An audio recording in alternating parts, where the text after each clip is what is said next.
আসসালামু আলাইকুম। বিসমিল্লাহির রহমানির রহিম। এটা গাজীপুর জেলার কাপাসিয়া উপজেলার আমরাইদের গরুর বাজার। এটা নিঃসন্দেহে গাজীপুর জেলার মধ্যে সবচেয়ে গরু এবং মহিষের বাজার। অনেক গরু মহিষের সমাগম হয়েছে।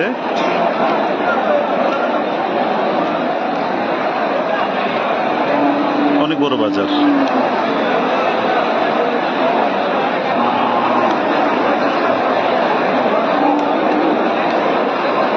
উত্তরবঙ্গ থেকে গরু এখানে আসে, নরসিংদী থেকে আসে।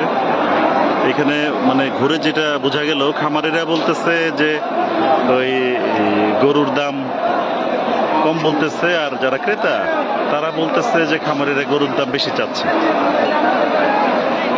আজকে যেটা হইতেছে বেশিরভাগ মানুষ ঘুরে দেখতেছে কেনার চেয়ে।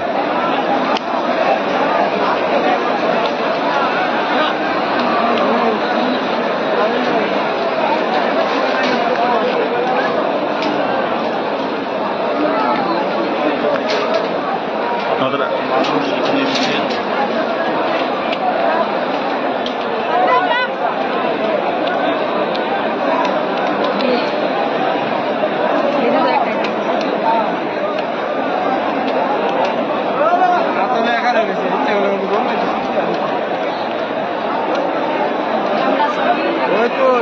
ধন্যবাদ সবাইকে।